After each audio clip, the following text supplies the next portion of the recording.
चलिए नमस्कार, आप सभी का स्वागत है आपके अपने YouTube channel career helpline reasoning के इस प्लेटफॉर्म पे। तो आइए आज हम बात करते हैं टेस्ट ऑफ इनइक्वलिटी के बारे में। ठीक है, ये जो चैप्टर है अभी तक बैंकिंग में 5 सवाल पूछे जाते थे, ठीक है, कुछ समय पहले तक। लेकिन अभी के समय में आपका एसएससी, आपका रेलवे, आपका क्या है और जो भी एग्जाम है इधर जनरल कॉम्पिटिशन्स के सारे एग्जाम में लगभग पूछे जाते हैं। देखिएगा ये जो सामने आपके सवाल दिख रहा है, ये सवाल एसएससी स्टूडेंटों का पूछा गया सवाल है, 2022 में पूछा था, 17/11/2022 को। ठीक है, तो आइए जानते हैं सबसे पहले इस टेस्ट ऑफ इनइक्वलिटी के बारे में थोड़ा सा बेसिक जान लेते हैं। तो इस टेस्ट ऑफ इनइक्वलिटी को हम लोग हल करते हैं 5 सिंबल के माध्यम से। कितना सिंबल? 5। एक ग्रेटर देन है, ग्रेटर देन इक्वल टू और इक्वल टू है, एक लेस देन है, लेस देन इक्वल टू और एक इक्वल टू है। इसे हम 2 परिवार में डिवाइड करते हैं। कितने परिवार में? 2 परिवार में। ठीक है, इसमें ये हमारे दादाजी हो गए, मतलब बड़े, सबसे बड़े इनका, मतलब सबसे ज्यादा प्राथमिकता इसमें इसका है, उसके बाद इसका और इस सबसे छोटा ये है। ठीक वैसे ही इस परिवार में भी वही है, सबसे बड़ा ये, उससे छोटा ये और इससे छोटा ये। अगर ये तीनों परिवार एक साथ आते हैं तो सबसे ज्यादा फैसला इनका चलेगा यहाँ पे। ठीक वैसे ही इसी कंसेप्ट के आधार पर हम इस सवाल को देखते हैं। पहला सवाल ये कहता है कि टी और एस में हमें रिलेशन बताना था कि टी और एस में क्या रिलेशन है।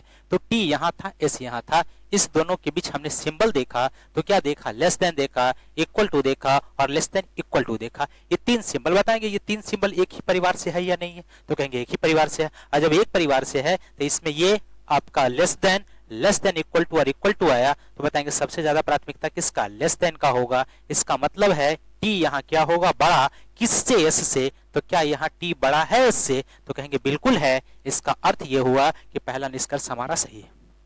दूसरा डब्ल्यू और भी में चलेंगे। ध्यान दीजिएगा, डब्ल्यू यहाँ है, भी यहाँ है।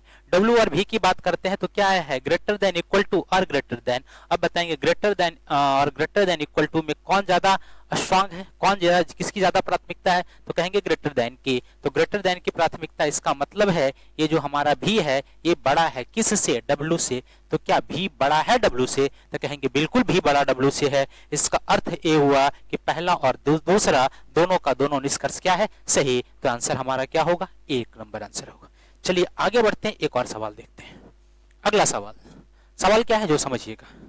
सवाल ये है कि ए और टी में चलना है। बताएंगे ए यहाँ है, टी यहाँ है, ए और टी में चले तो क्या हमने देखा? यहाँ इक्वल टू है, यहाँ पे लेस देन इक्वल टू है और यहाँ इक्वल टू है। अब बताएंगे जब एक परिवार के लोग आए लेस देन इक्वल टू तो ये तीनों में सबसे ज्यादा स्ट्रांग ये है, लेकिन अगर ये नहीं आया तो ये है और ये नहीं आया तो ये है। बताएंगे ये दोनों आया तो इसमें क्या होगा? लेस देन इक्वल टू होना चाहिए। यहाँ केवल इक्वल टू है, इसीलिए ये पहला हमारा क्या होगा? गलत हो जाएगा। आर और एक्स में चलना है। आर कहाँ था? यहाँ था। एक्स कहाँ था? यहाँ था। और एक्स में अगर हम चलें, इसमें आर और एक्स में, तो देखेंगे एक परिवार का लोग था।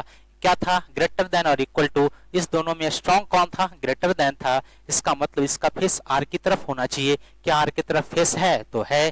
तो ये दूसरा निष्कर्ष हमारा क्या था? सही। तो हमारा आंसर हुआ सी। केवल निष्कर्ष 2 सही है। आगे बढ़ते हैं, एक और सवाल देखते हैं, लेकिन ये सवाल आपके लिए है। आपको ये बताना है कि इसका आंसर क्या होगा और इसका आंसर कमेंट में बताइएगा। चलिए और इसका आंसर फास्ट देने का प्रयास कीजिए।